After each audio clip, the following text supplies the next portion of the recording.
আপনারা জানেন বাংলাদেশের হাসিনা যে গণহত্যা চালিয়েছিল সেই গণহত্যার সমর্থনকারী এবং সেই গণহত্যার মদতদাতা ছিল শাহাবুদ্দিন চুপ্পু।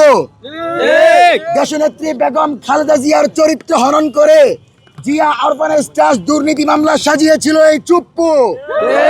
দেশনায়ক তারেক রহমানের মেরুদণ্ড ভাঙার পেছনে জড়িত ছিল এই চুপ্পু। নন ইনভার্টার এসির দামে ঘরে আনুন বিদ্যুৎ সাশ্রয়ী ইনভার্টার এসি। এখন 1.5 ton my one inverter AC মাত্র 48,900 টাকা পাওয়া যাচ্ছে মিনিস্টার শোরুমে।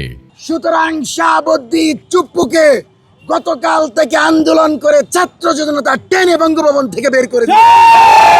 সুতরাং আজকে ছাত্র জনতার উল্লাস হচ্ছে, চুপ্পুকে যেমন বঙ্গভবন থেকে লাথি মেরে বিদায় করা হয়েছে, ঠিক একইভাবে আপসহীন নেত্রী দেশনেত্রী বেগম খালেদা জিয়াকে কারাবরণ করানো, তারেক রহমানকে নির্যাতন করা, বাংলাদেশকে ফ্যাসিবাদের দিকে ঢেলে দেওয়ার অপরাধে, সর্বশেষ জুলাইয়ে মানবতা বিরোধী অপরাধের সময় জুলাই গণহত্যার সাথে সম্পৃক্ত থাকার অভিযোগে আজকে রাতের ভিতরে আওয়ামী চুপ্পুকে গ্রেফতার করতে হবে।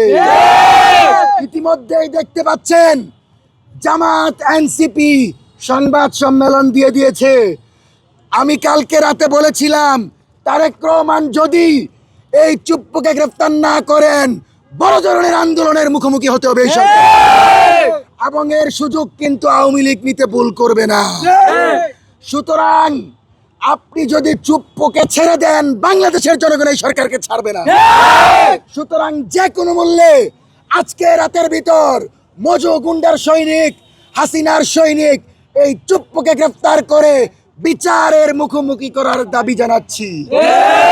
পাশাপাশি মুক্তিকামী জনতার পক্ষ থেকে এই যে লাড্ডুটা দিচ্ছি, আমরা সবাইকে আনন্দিত। কি হবে এই মুহূর্তে খবর এলো চুপ্পু হারিয়ে গেল। এই মুহূর্তে খবর এলো চুপ্পু হারিয়ে গেল। সুতরাং এই মিষ্টি বিতরণ কর্মসূচি চলবে, দেশব্যাপী জনগণ নেমে আসবে। আগামীকাল থেকে এই আন্দোলন অব্যাহত থাকবে।